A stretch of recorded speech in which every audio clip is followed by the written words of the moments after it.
Muy buenas tardes a todos, espero que se encuentren muy bien en la tarde de hoy. Les damos una cordial bienvenida a esta quinta sesión de la serie Eco en Nutrición y Diabetes. Soy Xiomara Chaparro y seré su moderadora en la tarde de hoy. Esta iniciativa es posible gracias a la subvención de HERSA. Nos alegra continuar contando con su participación. Les invito a presentarse en el chat.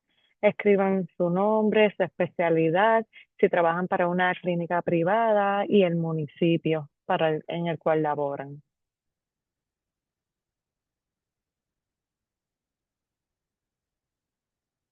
En la agenda de hoy les vamos a estar brindando las guías generales como de costumbre. Vamos a tener la sesión de Quality Improvement, preprueba, didáctica, postprueba. Tendremos el espacio de preguntas, presentación y discusión de casos, los anuncios y luego el cierre. Recuerden, es bien importante que puedan encender sus cámaras, queremos conocerlos para beneficios de la conversación, abrir su micrófono, también compartir su experiencia en el chat.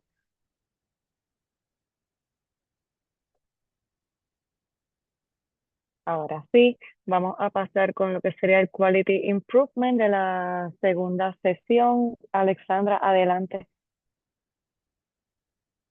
Muchas gracias, Xiomara. Como mencionaste, hoy es nuestra segunda sesión y segunda encuesta de Quality Improvement. Para los que se unen hoy por primera vez, este es un espacio que hacemos en sesiones alternas. Es un espacio de 10 minutos que hacemos antes de la prueba, donde la licenciada Torres nos va a estar repasando algunas prácticas aplicables específicamente relacionadas a la evaluación nutricional. Y luego pasaremos a responder una breve encuesta y si tenemos tiempo, pueden compartir alguna de sus experiencias. Así que vamos a pasar con la licenciada Torres, que nos va a estar explicando prácticas aplicables relacionadas a la evaluación nutricional. Muchas gracias, buenas tardes. Mi nombre es Kiara Torres, para aquellos que se están conectando por primera vez. En la sección de Quality Improvement de hoy vamos a estar discutiendo y repasando sobre esa evaluación nutricional. Alessandra, no sé si tengas los slides que podamos pasar. En modo de repaso, una evaluación nutricional incluye varios aspectos. Dentro de ellos es evaluar la ingesta alimentaria del paciente, los datos bioquímicos del paciente, procedimientos y medidas antropométricas. En la sección de hoy vamos a estar discutiendo y repasando esas evaluaciones periódicas que establecen las guías estándares para diabetes, para las personas con diabetes. Puedes pasar al próximo slide. Si evaluamos los datos bioquímicos, estas guías establecen específicamente para los parámetros de A1C que estos se monitoren tanto en la visita inicial, visita de seguimiento y anual, incluyendo otros parámetros bioquímicos como el perfil lipídico, que incluye el LDL, HDL, el colesterol total y triglicéridos. Esto mínimo se debe hacer en la visita inicial y también anual. Procedemos en la próxima slide. Si repasamos que en términos de medidas antropométricas, cuáles son lo que establecen las guías estándares de cuidado para las personas con diabetes sobre estas medidas antropométricas, tanto para la estatura, peso, BMI, se debe hacer en cada visita y la determinación de presión arterial también se debe hacer en cada visita, tanto en la visita inicial, seguimiento y anual, que es importante que como profesionales de la salud incluyamos estas evaluaciones periódicas según los estándares de cuidado. Cuando hablamos de las medidas antropométricas, establecimos que solamente no nos podemos dejar llevar por el BMI. El BMI es una métrica que relaciona la estatura y el peso del paciente y puede haber una clasificación bajo peso, normal, sobrepeso, obesidad clase 1, obesidad clase 2 y obesidad clase 3. Hablamos que esta definición es deficiente para saber la implicación de la acumulación de grasa del paciente y su impacto a nivel cardiometabólico. Por eso se deben de incluir otras medidas como la circunferencia de la cintura para hombres mayor de 40 y para mujeres mayor de 35 pulgadas ya representa un riesgo de resistencia a insulina, diabetes tipo 2, dislipidemia y enfermedad cardiovascular. También otra de las medidas que se puede incluir es la relación cintura-cadera, que una relación mayor de 90 en hombres y una relación mayor de 0.85 en mujeres puede también representar un riesgo de síndrome metabólico, diabetes tipo 2 y eventos cardiovasculares.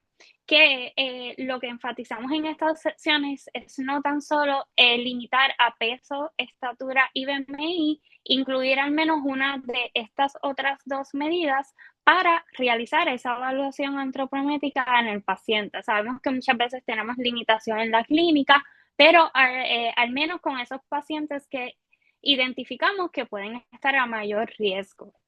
Es sumamente importante. Sí, podemos proceder.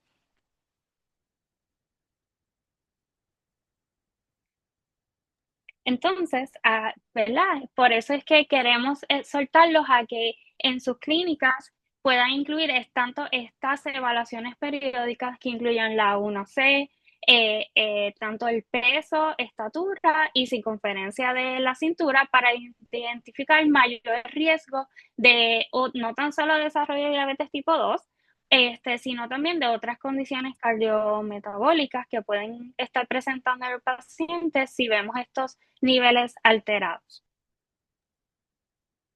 Muchísimas gracias, licenciada, por ese resumen. Ahora vamos a pasar a colocar el enlace para esta encuesta en el chat. Le recordamos que esta encuesta es solamente para profesionales de la salud que atienden pacientes directamente. Así que si usted está aquí como un participante general, pues no es necesario contestar. La encuesta es súper breve, así que le damos unos minutitos para que la puedan contestar y agradecemos mucho su participación.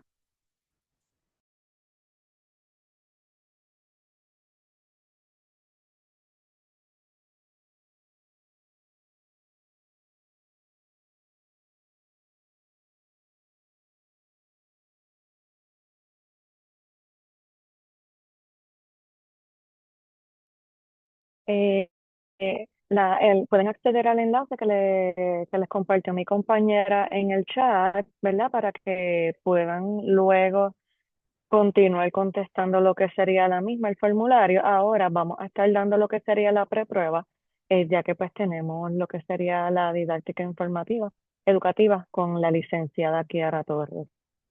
Vamos a pasar por acá. Recuerden que la preprueba se va a mantener abierta para aquellos que no les ha abierto.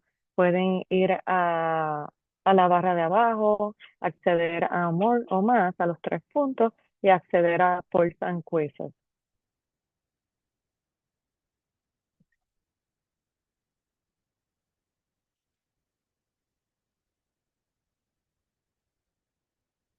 Ahora sí, vamos a pasar con el tema de hoy, intervenciones nutricionales según el tipo de paciente, el tema brindado por la doctora Kiara Torres. Adelante.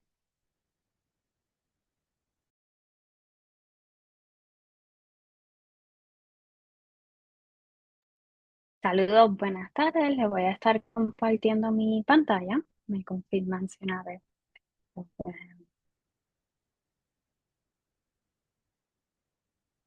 ¿Lo pueden ver? Sí, ya lo podemos ver, licenciada. Perfecto. Pues muy buenas tardes a todos. Como mencionó Xiomara, hoy vamos a estar hablando sobre las intervenciones nutricionales según el tipo de paciente. Dentro de los objetivos está el diferenciar estrategias nutricionales para diabetes tipo 1 y diabetes tipo 2, adaptar recomendaciones para poblaciones especiales como adultos mayores mayores, embarazadas y otras comorbilidades como sobrepeso, obesidad, enfermedad renal crónica y hiperlipidemia. El tercer objetivo lo vamos a estar discutiendo junto a la próxima sección que consiste en evaluar el impacto de medicamentos en la planificación nutricional. Primero, quiero comenzar definiendo cuál es la diferencia entre diabetes tipo 1 y diabetes tipo 2. Diabetes tipo 1 se caracteriza por una destrucción autoinmune de las células betas del páncreas y una deficiencia absoluta de insulina. Este se confirma a través de anticuerpos positivos. En caso de diabetes tipo 2, la resistencia se caracteriza por una resistencia a insulina y una secreción inadecuada de insulina. Este ocurre de inicio gradual, frecuentemente en adultos con obesidad, y ahora mayormente también lo estamos viendo en niños, y asociada al síndrome metabólico. Estas son las que mayormente escuchamos. También existen otros tipos de diabetes, como la diabetes monogenética, que mayormente es por mutaciones genéticas que afectan la función de las células beta. Podemos tener una diabetes secundaria, que es un daño pancreático o alteraciones hormonales incluidas por medicamentos. Y una de las que también vamos a estar discutiendo en la tarde de hoy es la diabetes gestacional, que se caracteriza por intolerancia a la glucosa detectada por primera vez en el embarazo. Quería mostrarles este algoritmo, no voy a entrar en detalle de discutirlo, pero para que tengan conocimiento, en los estándares de cuidado 2025 incluye un algoritmo para confirmar, ¿verdad? Si no se tiene la certeza en un adulto si padece de diabetes tipo 1 o diabetes tipo 2, pues nos presenta qué pasos podemos seguir para confirmar cuál es el tipo de diabetes que está presentando el paciente. Siempre es importante entender que ningún signo clínico aislado, por ejemplo, bajó mucho de peso en 2 meses, confirma diabetes tipo 1. Es importante seguir el algoritmo y principalmente medir esos anticuerpos. En caso de que salgan positivos, puede confirmar diabetes tipo 1. En caso de que salgan negativos, pues aún el algoritmo recomienda algunos pasos. La Asociación Americana de Diabetes recomienda y enfatiza la terapia médico-nutricional como fundamental para el plan para el control y el manejo de la diabetes.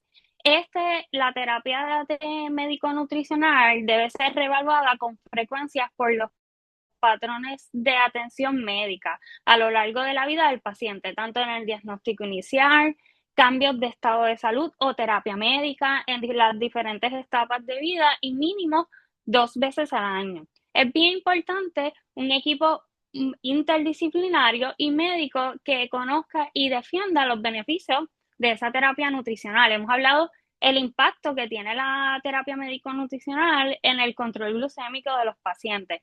Actualmente en Puerto Rico, el Plan Vital y Medicare para pacientes con diabetes tienen una cubierta de 100%, por eso exhortamos que como médicos y profesionales de la salud siempre refiramos al paciente diabético a tener una intervención nutricional con, en verdad, una dietista registrada. Y en el caso de los planes comerciales, pues va a depender de la cubierta del paciente. La terapia nutricional puede reducir igual o mejor que algunos tratamientos farmacológicos en diabetes tipo 2. La evidencia respalda que la eficiencia del tratamiento médico nutricional puede mejorar ese control glucémico para diabetes tipo 2 hasta un 2% y en diabetes tipo 1 hasta 1.9%. Incluso en pacientes que utilizan fármacos o insulina, la alimentación saludable continúa siendo uno de los pilares fundamentales en el manejo y control integral de la diabetes. ¿Cuáles son las metas de una intervención nutricional? De forma general, es promover y apoyar patrones de alimentación saludable, enfatizando en la variedad de alimentos densos en nutrientes y porciones adecuadas. Si vamos, ¿cuáles son las metas específicas? ¿Verdad? Mejorar los niveles de A1C, presión arterial, colesterol, que no nos solamente vamos a ir a las metas glucémicas, sino vamos a trabajar también con esas otras comorbilidades que puede presentar el paciente. Alcanzar y mantener los objetivos de peso corporal, retrasar y prevenir las complicaciones de la diabetes y mantener ese placer por comer, que verdad que el paciente no existe como tal dieta diabética, sino es un balance entre los grupos de alimentos, que el paciente no sienta ese estigma a la hora de elegir sus alimentos por padecer la condición. Sí, debemos evitar dietas restrictivas y extremas, tener que eliminar un grupo de alimentos por completo para lograr el control glucémico y evitar, ¿verdad?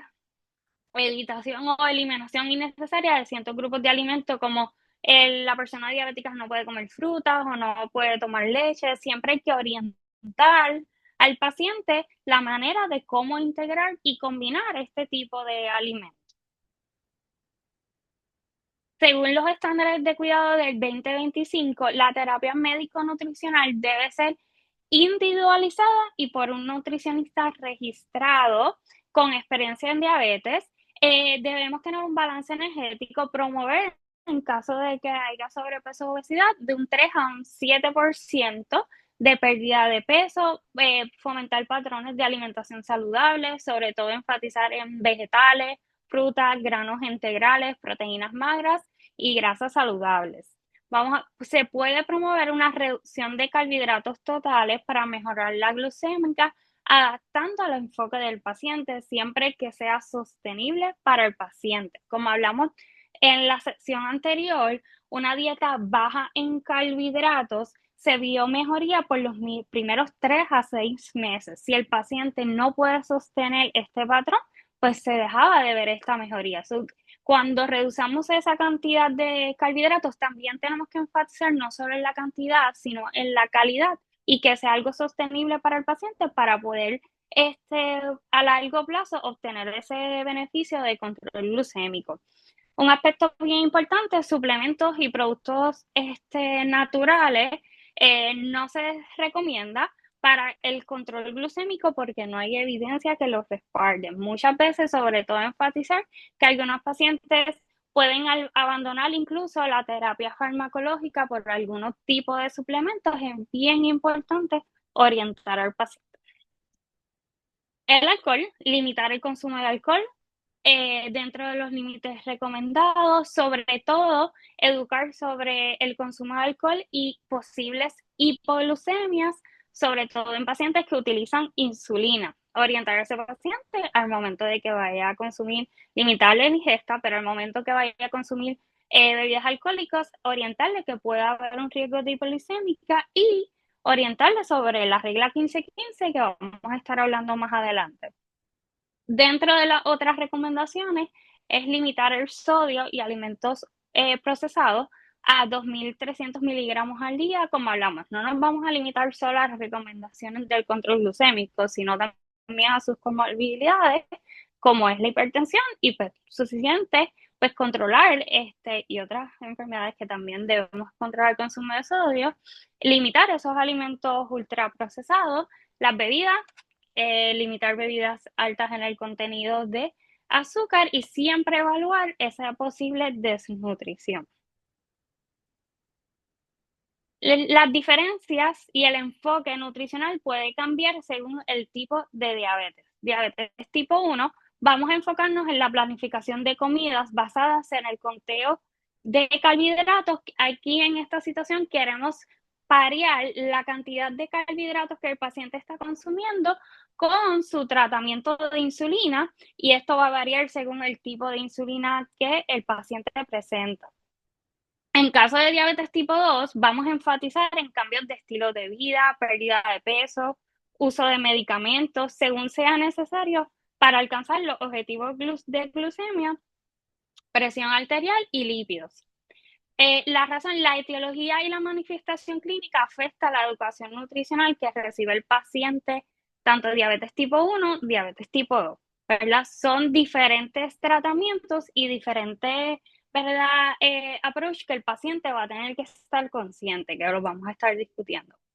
En general, todo paciente con diabetes debe tener la educación básica de entender qué es carbohidrato y cuáles son sus niveles, cuáles son sus efectos en los niveles de azúcar en sangre, poder identificar qué es un carbohidrato complejo y qué es un carbohidrato simple y cómo la diferencia, por ejemplo, en un carbohidrato complejo tenemos mayor contenido de fibra, por lo que hablamos en las secciones anteriores, el cuerpo no tiene la capacidad completa de romper esa fibra, por lo cual nos ayuda a mejorar ese control glucémico, tanto ya sea diabetes tipo 1 o diabetes tipo 2, el paciente tiene que saber reconocer entre un carbohidrato simple y entre un carbohidrato complejo. Y bien importante, ambos también tienen que tener la capacidad de interpretar, aunque sea de forma general, la etiqueta nutricional, porque es, ¿verdad?, la herramienta que nos indica ese valor o en qué es alto el producto o en qué es bajo el producto. La realidad, el proveer, ¿verdad? La realidad práctica es importante proveer la información nutricional por secciones. No, en la primera visita no podemos orientar sobre todo al paciente. Siempre debemos identificar cuál es ese aspecto más crítico en el paciente y abundar sobre eso y explicarle al paciente en las próximas sesiones. Esto también es importante y vamos a estar discutiéndolo más adelante. La implementación de recomendaciones nutricionales también va a depender de la capacidad y la destreza del paciente. Muchas veces cuando hay un diagnóstico inicial, el paciente está abrumado, tiene preocupación, que hay que ir, como hablamos, poco a poco según las secciones nutricionales, educando al paciente. Y también el paciente puede tener otras comorbilidades que a lo mejor tienen mayor prioridad en el momento que la educación en diabetes, pero como quiera, como hablamos, se tiene que ir dividiendo esa educación. La terapia médico-nutricional para diabetes tipo 1, sí, en este caso se enfoca en el conteo de carbohidratos para, como hablamos, parear esa cantidad de insulina que se está administrando al paciente con la cantidad de carbohidratos que está consumiendo para lograr ese control glucémico. En el diabetes tipo 1, el paciente puede estar en múltiples inyecciones diarias o puede estar en una bomba de insulina. ¿Y cómo cambia ese, ¿verdad?, ese approach del paciente? Es que en el paciente con múltiples inyecciones al día tiene que calcular cuántas insulinas se va a colocar versus el paciente con bomba de insulina tiene que calcular cuántos carbohidratos va a consumir para colocárselo en la bomba. Ambos tienen que saber identificar ese conteo de carbohidratos, pero el approach de cada uno o ese primer approach va a ser diferente, pero ambos, ya sean múltiples inyecciones al día, como paciente que se encuentra en bomba de insulina, tiene que dominar al menos el conteo de carbohidratos básicos, saber identificar en el plato qué me aporta carbohidratos, cuando no tiene que ser la cantidad exacta de carbohidratos, pero sí cuando hay más cantidad de carbohidratos y cuando hay menos cantidad de carbohidratos. Dentro de las herramientas que podemos educar al paciente están las fuentes y los tipos de carbohidratos, educar al paciente a leer la etiqueta nutricional y conocer los servicios básicos de carbohidratos. Como hablamos en la sección pasada, podemos tener el conteo de carbohidratos básico y el conteo de carbohidratos avanzado. El básico consiste en aprender los servicios básicos y comenzar a reconocer cuántos gramos de carbohidratos tienen los alimentos más comunes. Versus el avanzado implica en calcular cuántos carbohidratos exactamente hay en una misma comida. Esto puede ser un carbohidrato, un conteo básico de carbohidratos donde la persona tiene una porción de carbohidratos según el alimento y la porción. Y se le muestra para que el paciente pueda identificar qué alimentos nos pueden aportar carbohidratos, como el pan, las plantillas, el pancake, la avena, las frutas, los lácteos, que el paciente pueda reconocer que estos alimentos pueden tener un impacto en los niveles de azúcar en sangre y probablemente vamos a necesitar la administración de insulina. La etiqueta siempre es una herramienta fácil y accesible para que el paciente pueda identificar cuántos carbohidratos tiene el alimento. Siempre educamos al paciente a identificar el tamaño por servicio, porque el tamaño por servicio es la cantidad que nos indica esa cantidad de carbohidratos que tiene la etiqueta. Si le explicamos al paciente, si consumimos el doble del serving size, vas a estar consumiendo el doble de carbohidratos. Que muchas veces es importante educar al paciente que en caso de que tenga una bomba de insulina, la cantidad de carbohidratos que le va a colocar a la bomba es lo que nos diga ese dato. No es el dato del valor diario del por ciento, no es el dato que me da arriba al lado del serving size, sino es al lado del total de carbohidratos. Identificar cuál es la porción y la cantidad de carbohidratos que me está aportando ese alimento. Ya cuando vamos a un conteo de carbohidratos mucho más avanzado, pues sí hay que identificar por porción y el alimento cuántos carbohidratos me está aportando el alimento y todos los alimentos que tenemos en el plato. Y aquí tenemos dos ejemplos y es importante que el paciente pueda reconocerlo, sobre todo en aquellos pacientes que utilizan bombas de insulina, porque este es el dato que el paciente le tiene que colocar a la bomba para que entonces la bomba haga el cálculo de cuántos carbohidratos debe colocarse, cuánta insulina debe colocarle la bomba. Ya con pacientes que se administran múltiples inyecciones al día, pues va a depender el tipo de insulina y se trabaja con el paciente los horarios de las comidas. Si tiene dosis unidades fijas en el día, pues se promueve al paciente tener un consumo constante de carbohidratos a través de las comidas. Ya si el conjunto con el médico se trabajó diferentes unidades según las comidas, pues se orienta, pues cuando te coloques un poco menos de insulina, sabes que en esa comida pues debes controlar mucho más el carbohidrato. Si tu comida es más fuerte al mediodía, hay más cantidad de carbohidratos, pues sí, junto con el médico establecieron que ese es el alimento donde me coloco, ¿verdad? La comida donde me coloco un poco más de carbohidratos, pues ahí coloco un poco más. Y va a depender mucho cuál es el tratamiento del paciente. Y eso lo vamos a estar hablando en la sección cuando hablemos de las implicaciones de los medicamentos y los tipos de insulina y los picos de acción para poder determinar junto al paciente los horarios de las comidas y las cantidades incluidas. En el plan nutricional para intervención de diabetes tipo 1 siempre tiene que ser una guía individualizada que incluya la distribución de macronutrientes utilizada para orientar al paciente en las porciones y las opciones de alimentos en sus comidas.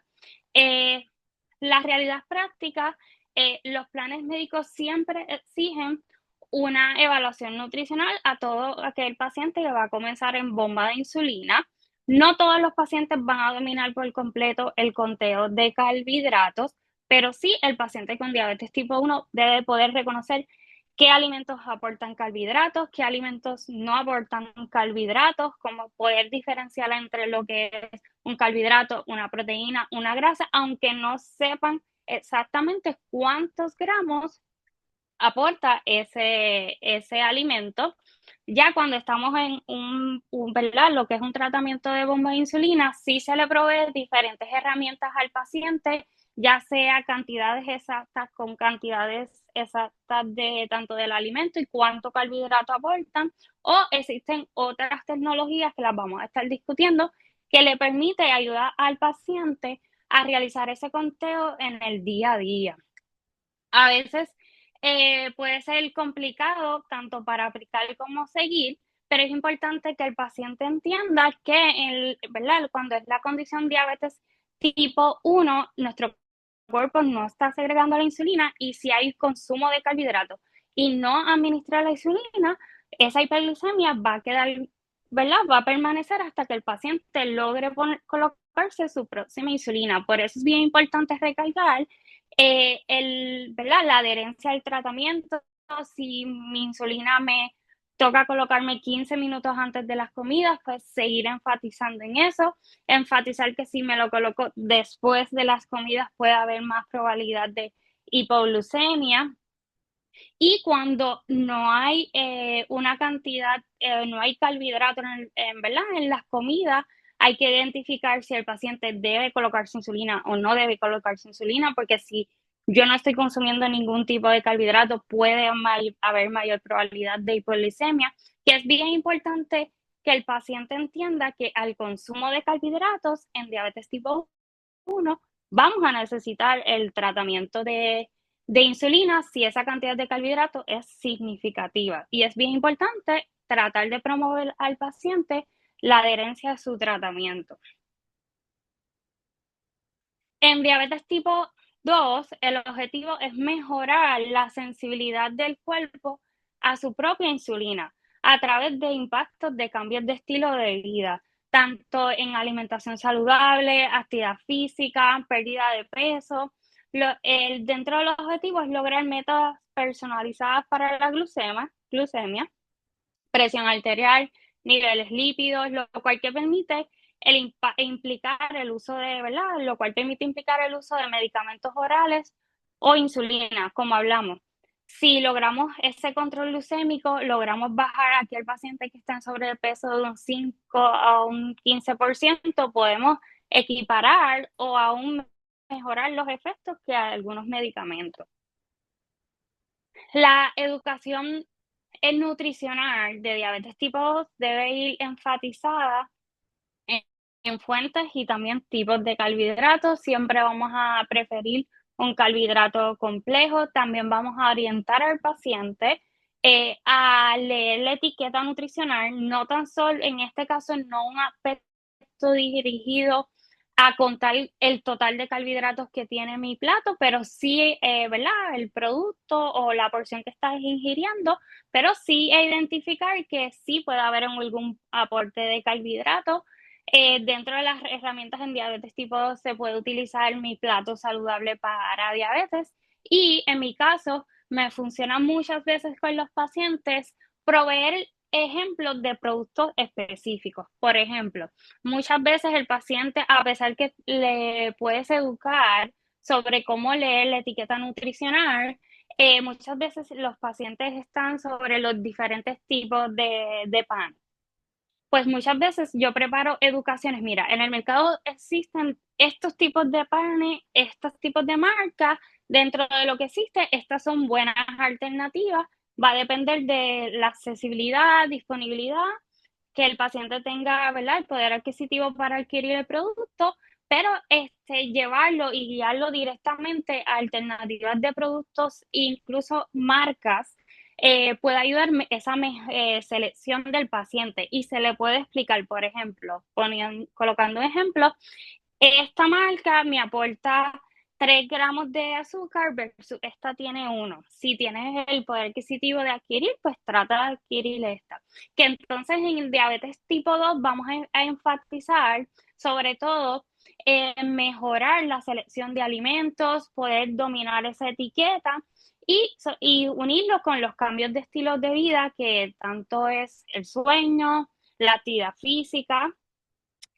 Y ya opcional es el conteo del carbohidrato. No tiene que haber un dominio tan exacto como en el caso de diabetes tipo 1. Cambios importantes y metas es reducir y eliminar bebidas altas en el contenido de azúcar, tanto como refrescos y jugos, incluir frutas y vegetales, aumentar ese consumo de agua, descanso y actividad física, como hablamos. La etiqueta es una herramienta que nos puede ser útil tanto en pacientes tipo 1 como tipo 2. Esta sección en diabetes tipo 1, el paciente debe dominarlo, como hablamos, y saber identificar según la porción cuánto es el total de carbohidratos que me aporta. En diabetes tipo 2 es bien importante que el paciente identifique el contenido de azúcares que tienen los productos, producto, saber diferenciar entre lo que es azúcares totales y azúcares añadidas, que entienda que en las azúcares totales ya tenemos incluidas las añadidas, y que una porción baja se considera cuando un alimento tiene 5 gramos o menos de azúcares añadidas. Pero es importante entender, muchas veces el paciente se enfrenta con términos como sugar free, no sugar added, light, y es importante cuando estamos junto con el paciente, escucharlo e identificar esos patrones. El paciente incluso te puede decir, yo escojo todo sugar free, no sugar added. Incluso veo que mis niveles de azúcar en sangre pueden subir. Y ahí es una de las estrategias que hablamos, que lograr educar al paciente que algo que no tenga azúcar no implica que no contenga carbohidratos. Que siempre que un alimento contenga carbohidratos puede tener un impacto en los niveles de azúcar en sangre.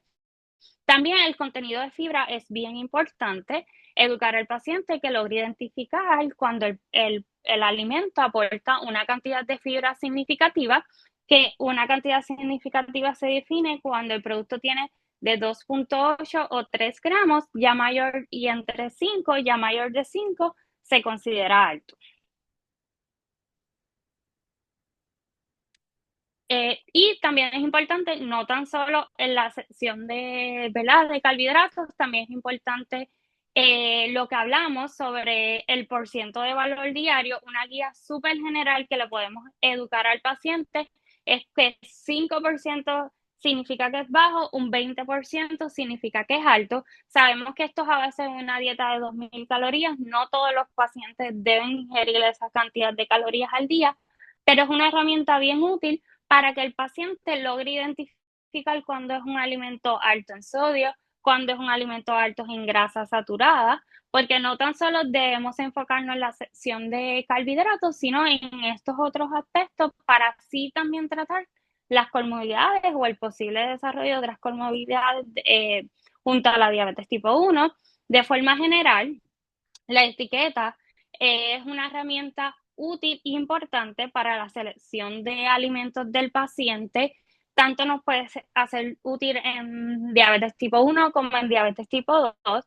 De las cosas que queremos que el paciente esté consciente en no consumir en exceso es las grasas saturadas, el sodio y azúcares añadidas. Es importante que el paciente reconozca cuando es un producto alto y cuando es un producto bajo.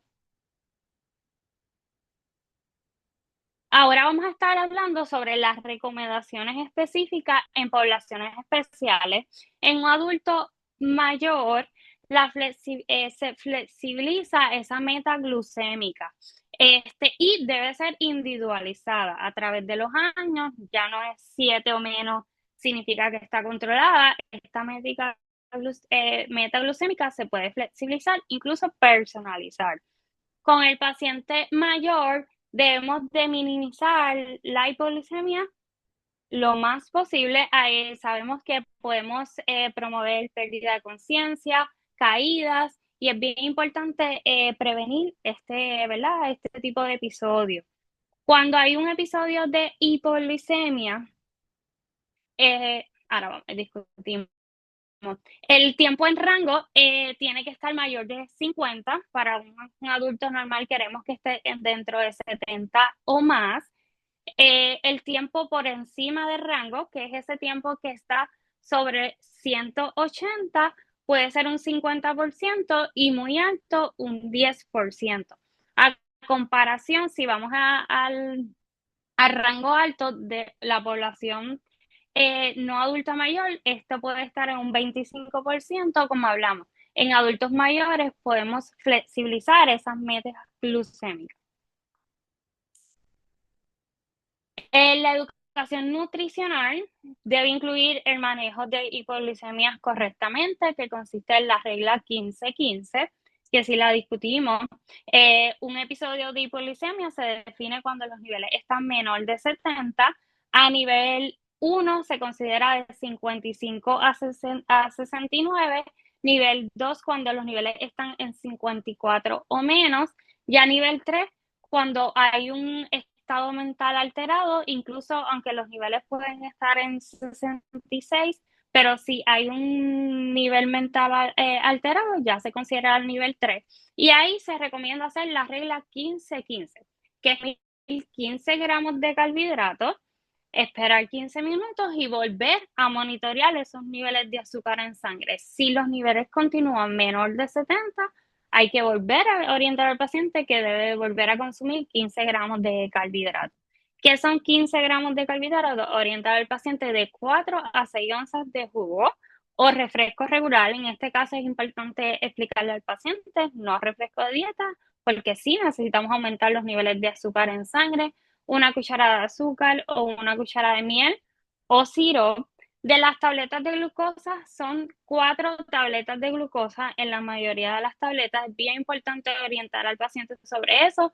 A veces utilizan más que una o incluso dos y los niveles no aumentan a los niveles adecuados. También existen los geles de glucosa que me gusta orientar a los pacientes porque estos los pueden tener también en las carteras, al lado de la mesa de noche, para ayudar en esos episodios que no tengamos alimentos accesibles, incluso en las citas médicas. Y siempre le oriento que está en la misma sección donde están las tabletas, podemos incluir los geles de glucosa. A veces tenemos adultos mayores con problemas de dentadura que las tabletas de glucosa no es algo viable. También la educación nutricional debe ser básica, se debe priorizar calidad versus cantidad. Importante brindar recomendaciones realistas y accesibles según la persona mayor, ¿verdad? Según el paciente, según la cantidad económica para la compra, la preparación y el consumo de alimentos. Muchas veces las personas mayores reduce el apetito, le cambia el sabor de algunos alimentos y es bien importante individualizar esa terapia y buscarle opciones que sean viables para el paciente llevar.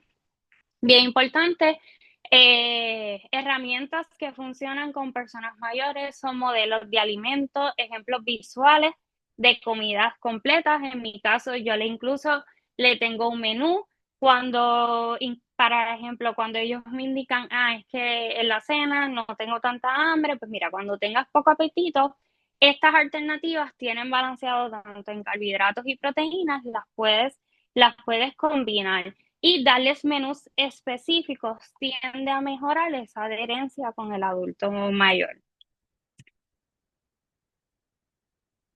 Por ejemplo, podemos utilizar imágenes como mi plato, las porciones con las manos para que ellos identifiquen. Se pueden también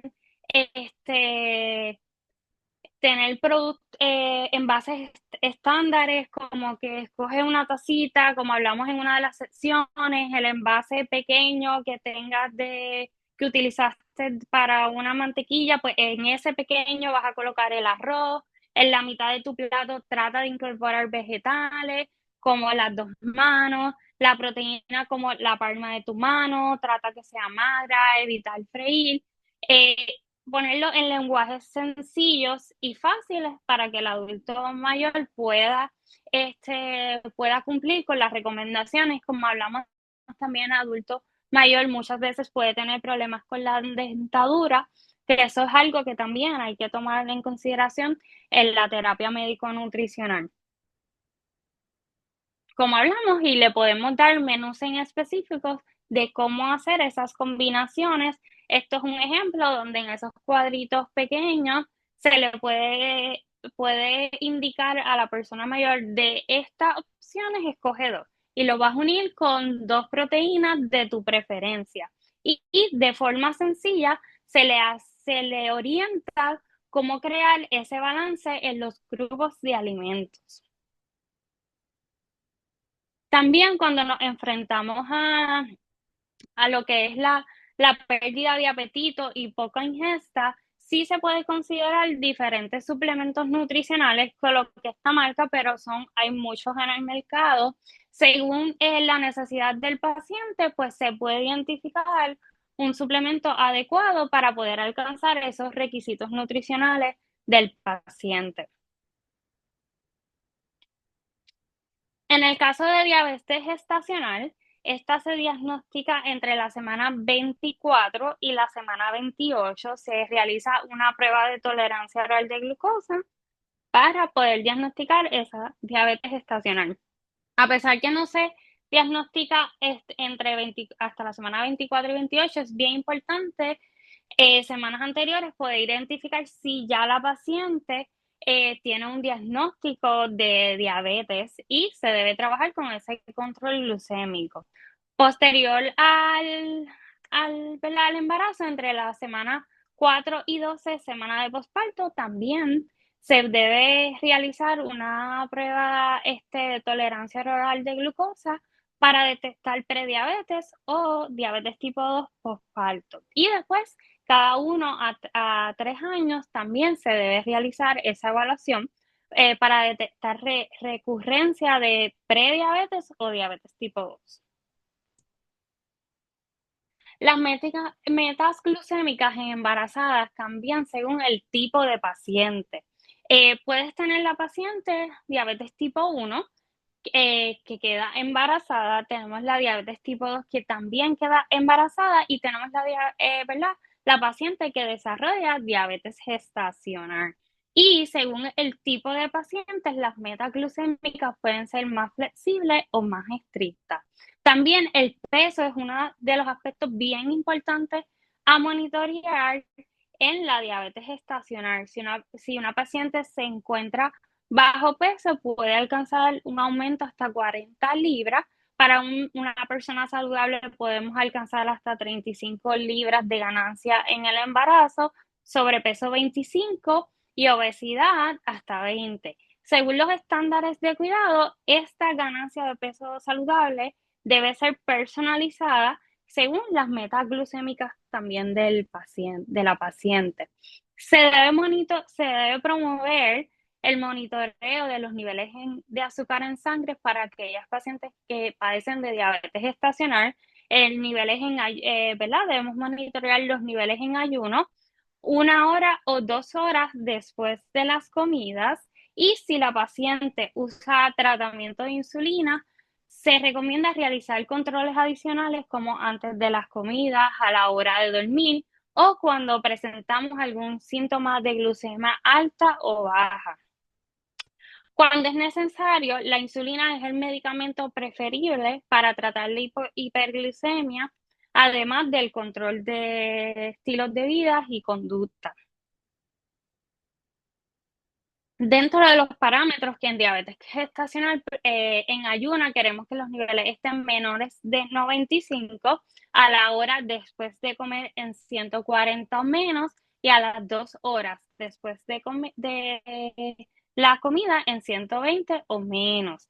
El objetivo de A1C durante el embarazo es 6% o menos y se puede lograr sin niveles significativos bajos de glucosa en sangre. Bien importante es que la paciente entienda que sí, los requisitos nutricionales pueden aumentar durante el embarazo, pero no necesariamente es que va a comer por 2. Según el trimestre, esos requisitos pueden aumentar. Básicamente, en el primer trimestre no hay necesidad de aumentar calorías adicionales. Ya en el segundo trimestre se recomienda aumentar de 300 a 340 calorías adicionales, que esto puede ser 2 meriendas adicionales en la ingesta de la paciente, no necesariamente una cuarta o quinta comida. Y en el tercer trimestre sí tiene un aumento significativo de 450 calorías adicionales, que ya aquí pueden ser meriendas más complejas o incluso una tercera merienda. Todo esto se individualiza, ¿verdad?, en el plan de alimentación del paciente, pero es importante que la paciente entienda que no es que hay que comer por 2, sino que hay un aumento según el trimestre en que se encuentra. Siempre hay que tener en consideración en el manejo nutricional los síntomas de las pacientes, tanto náuseas, vómitos, antojos que pueden ocurrir. La terapia médico-nutricional en diabetes gestacional va a ir dirigida en una ganancia en peso saludable, control de porciones y macronutrientes. Vamos a hacer un plan individualizado según la glucemia, peso, actividad física de la paciente. Vamos a incluir de todos los macronutrientes que hablamos, que son proteínas, grasas, carbohidratos, y queremos variedad de colores y tipos para garantizar tanto vitaminas, minerales, fibra. En el caso del carbohidrato, vamos a tanto enfatizar en la cantidad y la calidad. Preferimos carbohidratos complejos, altos en fibra, evitar alimentos que sean altos en el contenido de azúcares simples, y vamos a distribuir esa ingesta de carbohidratos según las comidas y las meriendas. Y aquí también va a estar bien, va a ser bien importante según el tratamiento de la paciente. Los tipos del tipo de insulina que pueda tener la paciente, o si utiliza una bomba de insulina porque ya hay una diabetes tipo 1 que la paciente presenta antes del embarazo. Si queremos controlar las bebidas altas en el contenido de azúcar, jugos, postres, queremos promover grasas saludables como favorecer grasas mono y poliinsaturadas como aguacate, semillas, nueces, aceite de oliva, pescados bajos en mercurio. Y queremos fomentar la ingesta de micronutrientes, asegurar que esa paciente está consumiendo sus prenatales y esencialmente que contengan ácido fólico, hierro, calcio, vitamina D y omega 3. El monitoreo y ese registro de glucosas en el paciente con diabetes gestacional es bien importante para tanto hacer ajustes en el plan nutricional como en la terapia de insulina en caso de que la persona utilice insulina. Ahora vamos a hablar de las recomendaciones nutricionales para el paciente tanto que presenta diabetes como obesidad. Siempre cuando vamos a tratar la obesidad, es bien importante entender que la obesidad es una enfermedad que coexiste también con la diabetes. Esta es una de las hojuelas que presenta la Asociación de Diabetes, y es ese consejo de la obesidad en la guía para la atención primaria, que recomienda desafiar los conceptos erróneos que hay sobre la obesidad, como si es como falta de disciplina o falta de voluntad del paciente, orientar al paciente y enfatizar que hay muchos factores que pueden impactar la obesidad, como son factores genéticos, el sueño, la salud mental, entre otros. Es importante que esa atención primaria haga una evaluación del paciente, debe ofrecer intervenciones centradas en el paciente y reevaluar esa terapia periódicamente para evaluar la eficiencia. Y también debemos proveer apoyo al paciente a largo plazo. Como hablamos, el diagnóstico de obesidad no lo vamos a solamente a limitar al índice de masa corporal, siempre vamos a unirlo con alguna otra medida que determine ese exceso de grasa en el paciente, ya sea en circunferencia de la cintura o la relación de cintura-cadera del paciente. Y según, ¿verdad?, la clasificación de esa obesidad, existen diferentes tratamientos que se le puede ofrecer al paciente. En el manejo nutricional, para el manejo de peso, queremos lograr una reducción de un 5 a un 15% del peso para mejorar tanto la sensibilidad a insulina, el control glucémico, la presión arterial, los lípidos y función hepática. El déficit calórico recomendado es reducir 500 a 750 calorías, que lo que suele producir es una pérdida de 1 libra a 2 por semana. Y este déficit calórico también se le hace fácil, ¿verdad?, al paciente cuando hacemos ese plan nutricional. Muchas veces la recomendación, no todo paciente pues tiene ¿verdad?, la capacidad de comprender, de contar calorías. Por eso es que se le prepara un plan de alimentación donde se establecen las porciones para sus diferentes comidas, tanto en desayuno, almuerzo y cena, y siempre se le orienta al paciente que entre mayor la adherencia a ese plan nutricional, vamos a promover ese déficit calórico junto a otro factor que siempre le explico al paciente que para poder lograr ese déficit calórico debemos aumentar el gasto energético con la actividad física y cuando yo sigo el plan de alimentación, esta diferencia nos va ayudando poco a poco al manejo de peso. La AA sugiere que el patrón alimentario debe ser individualizado, debe comprender preferencias culturales, socioeconómicas, la disponibilidad de alimentos y condiciones asociadas con la obesidad. Estas son las recomendaciones según el grupo de alimentos. Los carbohidratos en pacientes tanto con diabetes y obesidad debemos limitarlo de un 40 a un 50% del total del consumo calórico al día y promover alimentos altos en el contenido de fibra, alcanzando una recomendación desde 25 a 30 gramos.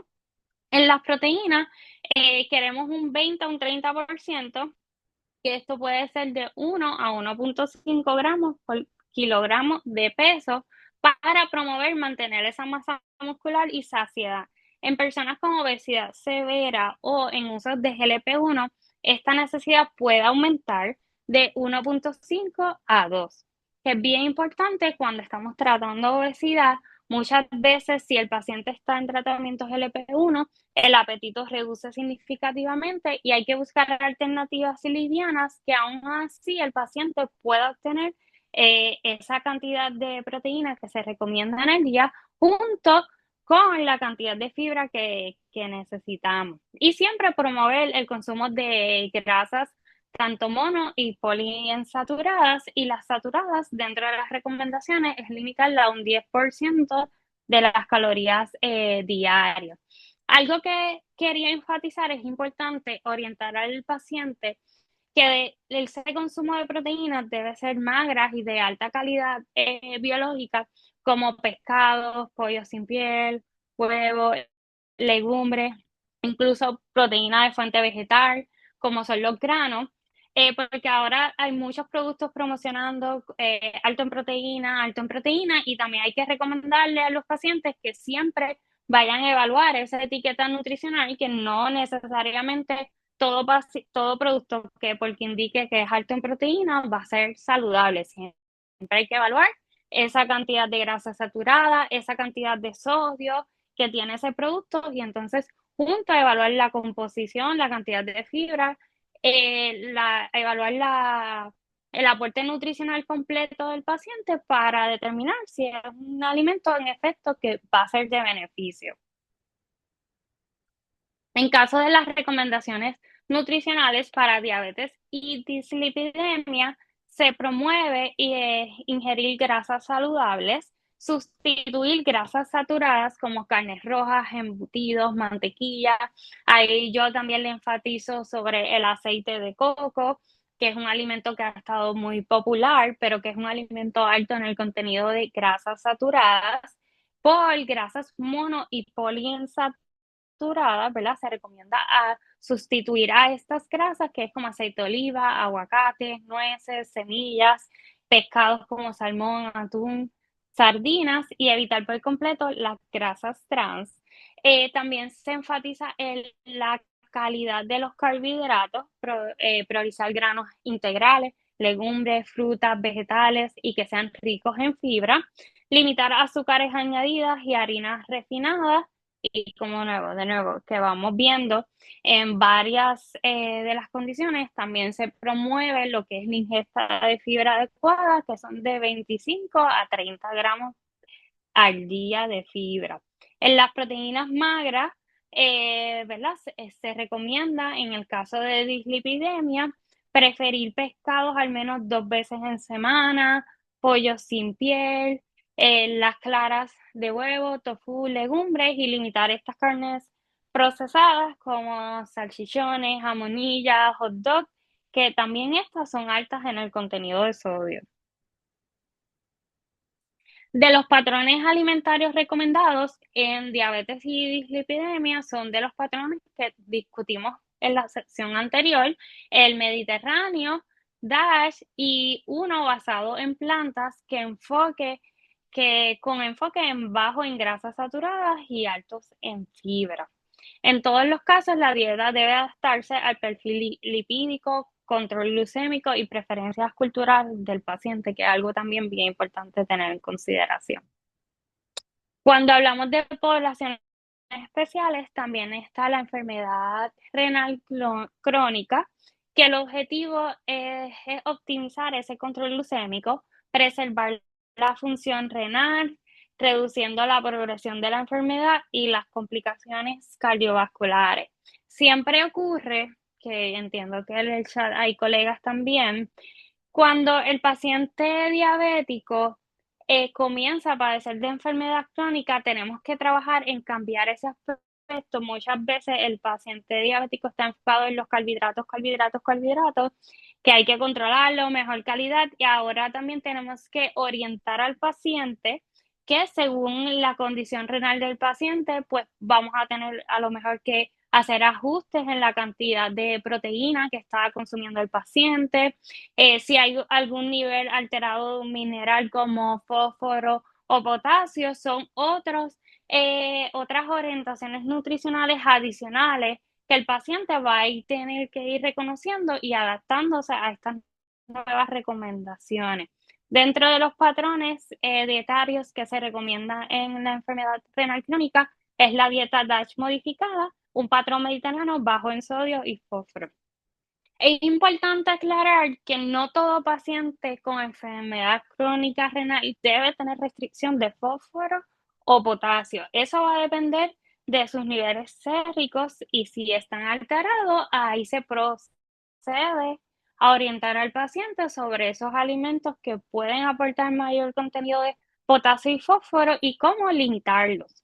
En el caso de la proteína, en pacientes con CKD, pacientes sin diálisis se recomienda limitar a 0,8 gramos por kilogramo al día. Ya si hay un riesgo de progresión rápida, según el estadio, según el paciente vaya avanzando en ese estadio, puede reducirse de 0,6 a 0,8, bien importante, evitando desnutrición. Ya cuando el paciente se encuentra en diálisis, ya esa restricción de proteína, al contrario, aumenta el requerimiento de proteína de 1 a 1,2. Y siempre se van a priorizar fuentes como pescados, pollo, claras de huevo, tofu, legumbres, incluso en pacientes en estadios tempranos, promover fuentes de proteína de fuente vegetal también se ha visto que ha ayudado a evitar esa progresión. Dentro de las otras recomendaciones nutricionales en pacientes con CKD, se recomienda limitar la cantidad de sodio de 2.300 miligramos al día, evitar alimentos procesados, embutidos, sopas enlatadas, sazones. Y cuando, ¿verdad?, el paciente se enfrenta que ya no solo, aunque siempre se orienta, pero siempre el paciente tiene ese énfasis el carbohidrato, se le une otros factores y es bien importante lo que hablamos anteriormente en la presentación, llevar a ese paciente poco a poco a orientarlo en cómo ir manejando esas recomendaciones nutricionales, a darle ejemplos sencillos con imágenes, porque muchas veces pacientes que presentan CKD con diabetes pueden ser personas mayores, no necesariamente, pero muchos pueden ser personas mayores que entre más simple el paciente se le pueda brindar esa orientación nutricional, pues mayor adherencia va a tener el paciente.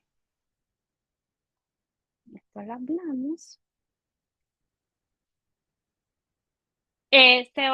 La hidratación se va a ajustar según la etapa del paciente y si de CKD y si presenta edema o hipertensión.